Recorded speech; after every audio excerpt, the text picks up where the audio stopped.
मैं Napoleon Hill हूँ। यदि आप मुझे ये 10 मिनट पूरे होश और बिना किसी भटकाव के दे सकते हैं तो मैं वादा करता हूँ कि मैं आपके दिमाग के उस जंग लगे ताले को खोल दूंगा जिसे आपने सालों से बंद रखा है। आज आईने में खुद से आंखें मिलाइए। क्या आपको वहाँ एक विजेता दिख रहा है या फिर एक ऐसा इंसान जिसने बहानेबाजी की चादर ओढ़कर अपने सपनों की लाश को दफना दिया है? जहाँ एक ही सवाल आपके अंतर्मन को चीरता रहता है, वह सवाल है, मैं शुरुआत तो कर लेता हूँ, फिर रुक क्यों जाता हूँ? आप अकेले नहीं हैं। इस ग्रह के 97% लोग इसी कुएं में अपनी पूरी जिंदगी गुजार देते हैं। उनकी सुबह उम्मीद से शुरू होती है, दोपहर बहानेबाजी में बीतती है और रात गहरे अफसोस की चादर ओढ़कर खत्म हो जाती है। उनकी पूरी हस्ती, उनके सारे सपने और उनकी सारी प्रतिभा सिर्फ 3 शब्दों के नीचे दफन हो गई है। कल से शुरू करूंगा, लेकिन आज मैं यहाँ आपसे उन 3% विरल लोगों के बारे में बात करने आया हूँ जो इस भीड़ का हिस्सा नहीं है। ये वे लोग हैं जो तूफानों के बीच भी शांत खड़े रहते हैं। ये वे लोग हैं जिनके पास कोई गुप्त मंत्र नहीं है, कोई जादुई चिराग नहीं है। उनके पास बस एक पत्थर जैसा कठोर नियम है। आज NH माइंडसेट के इस विशेष सत्र में मैं आपको उसी नियम की गहराई में ले जाऊंगा। हम नेपोलियन हिल के सिद्धांतों की राख से उस चिंगारी को निकालेंगे जो आपकी नियति बदल देगी। क्या आप अपने कंफर्ट जोन की जंजीरों को तोड़ने के लिए तैयार हैं? यदि हाँ, तो ये यात्रा आपके लिए है। आइए पहले उस राक्षस को समझें जिसने आपके सपनों को बंधक बना रखा है। समस्या ये नहीं है कि आप में टैलेंट की कमी है, समस्या ये है कि आप खोखला जोश के नशे के आदी हो गए हैं। जब आप कोई नया विचार सुनते हैं, कोई मोटिवेशनल वीडियो देखते हैं, तो आपके दिमाग में डोपामाइन की एक लहर दौड़ती है। आपको लगता है कि आप रातों रात दुनिया बदल देंगे। लेकिन तीसरे दिन जब वह नशा उतरता है, जब शरीर में दर्द होता है, जब दिमाग बहाने ढूंढता है, तब सामने आता है वह लंबा, नीरस और धुंधला रास्ता। 97% लोग यही दम तोड़ देते हैं। वे जोश को अनुशासन समझने की गलती कर बैठते हैं। मैंने अपनी बरसों की रिसर्च के बाद ये पाया था कि इंसान का सबसे बड़ा दुश्मन कोई और नहीं, उसका अपना अस्थिर मन है। एक छात्र की मिसाल लीजिए। वह परीक्षा से 2 महीने पहले एक भव्य टाइम टेबल बनाता है। 2 दिन वह 10-10 घंटे पढ़ता है। तीसरे दिन उसे लगता है कि उसने बहुत कुछ कर लिया है। चौथे दिन एक छोटा सा भटकाव आता है और 5वें दिन वह वापस उसी भीड़ का हिस्सा बन जाता है जहां केवल औसत दर्जे की जिंदगी है। यह निरंतरता की कमी सिर्फ एक बुरी आदत नहीं है, यह आपकी आत्मा का धीरे धीरे होने वाला कत्ल है। हर बार जब आप खुद से किया हुआ वादा तोड़ते हैं, आप अपने आत्मविश्वास की एक ईंट गिरा देते हैं। एक समय ऐसा आता है जब आप खुद पर विश्वास करना ही बंद कर देते हैं। अब जरा अपनी नजर घुमाइए और उन 3% लोगों को देखिए। क्या वे हमसे अलग मिट्टी के बने हैं? क्या एलन मस्क या बिल गेट्स के पास 24 घंटे से ज्यादा का समय है? बिल्कुल नहीं। उनके पास बस एक चीज है, बोरियत को गले लगाने की ताकत। सफल लोग वह काम करने की अद्भुत क्षमता रखते हैं जो बाकी दुनिया को बोरिंग लगता है। थिंक एंड ग्रो रिच में परसिस्टेंस को सफलता का सबसे महत्वपूर्ण स्तंभ बताया गया है। हिल कहते थे कि इच्छा वह बीज है, लेकिन परसिस्टेंस वो पानी है जिसके बिना वह बीज कभी विशाल वृक्ष नहीं बन सकता। ये 3% लोग जानते हैं कि प्रेरणा एक धोखा है। वे प्रेरणा का इंतजार नहीं करते, वे अपनी प्रणाली सिस्टम पर भरोसा करते हैं। जब उनका मन कहता है कि आज रहने देते हैं, तो उनकी अंतरात्मा गरज कर जवाब देती है, यही तो वो क्षण है जहां मैं भीड़ को पीछे छोड़ूंगा। नेपोलियन हिल ने हमें जो विरासत दी है उसे मैंने 7 महासूत्रों में संकलित किया है। इन्हें ध्यान से सुनिए क्योंकि ये आपके जीवन के मंदिर की नींव बनेंगे। पहला सूत्र, निश्चित मुख्य उद्देश्य। आपके भटकने का सबसे बड़ा कारण यह है कि आपको पता ही नहीं कि आपकी मंजिल कहाँ है। मुझे अमीर बनना है, ये कोई लक्ष्य नहीं है, ये एक खोखली इच्छा है।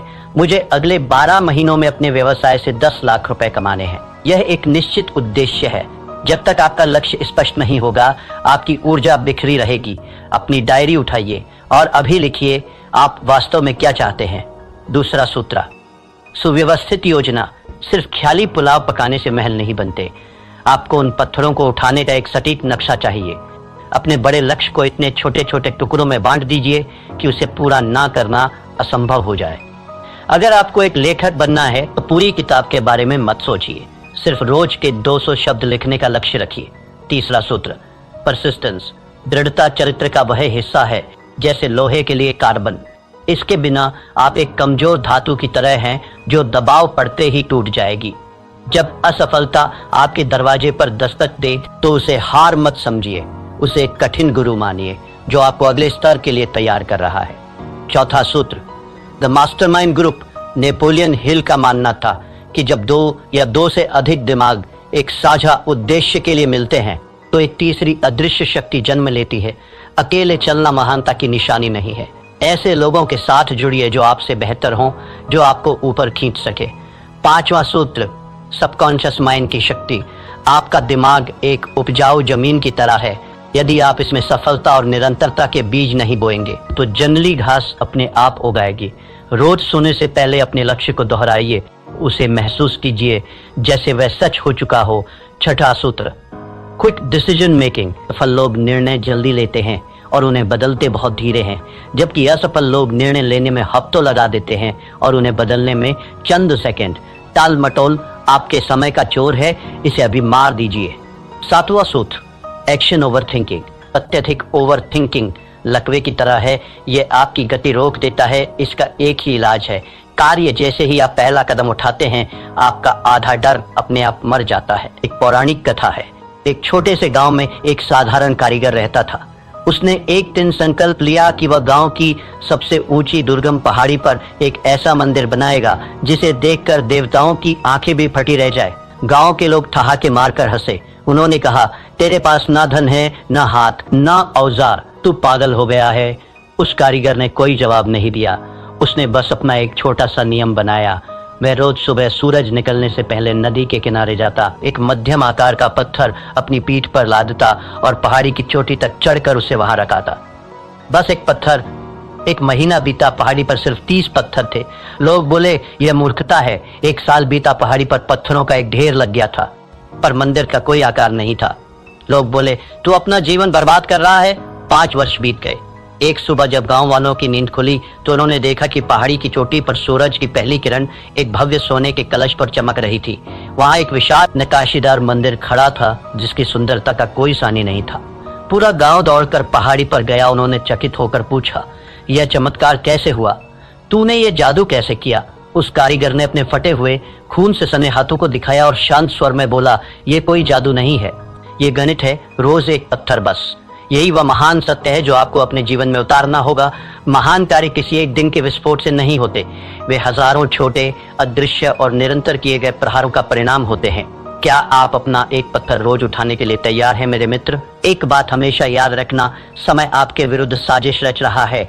हर गुजरता हुआ दिन, हर टाला हुआ काम आपकी आत्मा का एक हिस्सा नोच कर ले जा रहा है। 97% लोग मृत्युशैया पर एक ही विचार लेकर मरते हैं, काश मैंने वह कोशिश जारी रखी होती। क्या आप अपने जीवन की अंतिम सांस इस काश के बोझ के साथ लेना चाहेंगे? यह अफसोस दुनिया के किसी भी शारीरिक दर्द से कहीं ज्यादा गहरा और कड़वा होता है। अनुशासन का वजन ग्रामों में होता है, लेकिन अफसोस का वजन टनों में होता है। चुनाव आपका है। नेपोलियन हिल ने अपनी एक और किताब में लिखा था कि अवसर अक्सर दुर्भाग्य या अस्थायी विफलता के वेश में आता है। आज जो आप असफलता महसूस कर रहे हैं, जो आलस से आपको रोक रहा है, वह वास्तव में आपकी परीक्षा है। जो इस परीक्षा को पास कर लेता है वही उस 3% की श्रेणी में खड़ा होने का हकदार बनता है। जीवन के विभिन्न क्षेत्रों में निरंतरता का प्रभाव, ये सिद्धांत केवल पैसों तक सीमित नहीं है, ये मानवीय उत्कृष्टता का सार्वभौमिक नियम है। धन के क्षेत्र में यह रोज की छोटी सी बचत है। अगर आप रोज 1% बेहतर होते हैं तो चक्रवृद्धि ब्याज, कंपाउंड इंटरेस्ट के जादू से आप साल के अंत तक 37 गुना बेहतर हो चुके होंगे। यह गणित का चमत्कार नहीं, निरंतरता का चमत्कार है। स्वास्थ्य के क्षेत्र में यह रोज की 10 मिनट की सैर है। एक दिन में कुछ नहीं बदलता, लेकिन 10 साल बाद यही 10 मिनट आपको बुढ़ापे में भी जवान बनाए रखते हैं। संबंधों के क्षेत्र में यह रोज की वो एक मीठी बात है, वह छोटी सी परवाह है। प्यार कोई एक दिन का उत्सव नहीं है, यह रोज की जाने वाली साधना है। आत्म विकास के क्षेत्र में ये रोज की 10 पंक्तियां पढ़ना है। एक साल में आप 365 पन्ने पढ़ चुके होंगे, यानी एक पूरी किताब का ज्ञान आपके भीतर समा चुका होगा। ये संघर्ष बाहरी दुनिया से नहीं है, यह आपके भीतर चल रहा एक गृह युद्ध है। आपका मन एक सॉफ्टवेयर की तरह है जिसे सुरक्षा और आराम के लिए प्रोग्राम किया गया है। वह आपको हमेशा रोकेगा। वो कहेगा, आज सो जाते हैं, कल बहुत काम था, अभी मौसम खराब है। लेकिन आपकी आत्मा, वो दिव्य अंश जो आपके भीतर है, वो जानती है कि आप किस मिट्टी के बने हैं, वो जानती है कि आप अनंत संभावनाओं के मालिक हैं। आपको अपने मन का गुलाम बनने के बजाय अपनी आत्मा का सेनापति बनना होगा।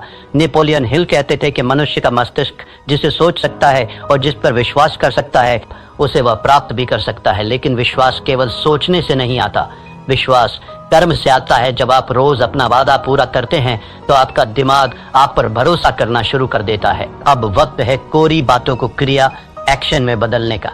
मैं आपको एक चुनौती दे रहा हूं, 90 दिवसीय परिवर्तन योजना। पहला चरण, 1 से 30 दिन आदत का निर्माण। इस दौरान अपनी चुनी हुई आदत को सिर्फ 5 मिनट दें।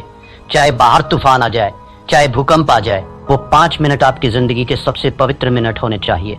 यहाँ आपका लक्ष्य परिणाम नहीं बल्कि उपस्थिति दर्ज कराना है। 31 से 60 दिन, पहचान का बदलाव। अब आप केवल वह काम कर नहीं रहे हैं, अब आप वह काम बन रहे हैं। खुद से कहिए, मैं वह इंसान हूं जो रोज व्यायाम करता है, मैं वो इंसान हूं जो रोज पढ़ता है। आपकी पहचान बदलने लगेगी। 61 से 90 दिन मोमेंटम का जादू। इस अवस्था में पहुंचते ही जादू शुरू होगा। अब आपको खुद को धक्का देने की जरूरत नहीं पड़ेगी। अब आप एक ऐसी ट्रेन की तरह हैं जो 100 मील प्रति घंटे की रफ्तार से दौड़ रही है। अब आपको रोकना नामुमकिन है। तो मेरे साथी यात्रियों, अब आप उस तिराहे पर खड़े हैं जहां से 2 रास्ते अलग होते हैं। पहला रास्ता वही पुराना और घिसा पिटा है 97% वाली भीड़ का, जहां बहुत आराम है, हजारों बहाने हैं और अंत में एक सड़ा हुआ बदबूदार अफसोस है। दूसरा रास्ता उन 3% विरल व्यक्तियों का है जहां शुरुआत में अकेलापन है, जहां पसीना है, जहां दर्द है, लेकिन जिसके अंत में अमरता और शिखर है। आपका दिमाग अभी भी आपके कान में फुसफुसा रहा होगा, कल से देख लेंगे भाई, आज रहने दे। उसे एक जोरदार मानसिक थप्पड़ मारिए, अपनी आत्मा की आवाज सुनिए, अपनी डायरी उठाइए और आज इसी वक्त अपने मंदिर का पहला पत्थर रखिए। याद रखिएगा, इतिहास उन्हें याद नहीं रखता जो शुरू करते हैं, इतिहास उन्हें याद रखता है जो खत्म करते हैं। आज का यह दिन फिर कभी वापस नहीं आएगा।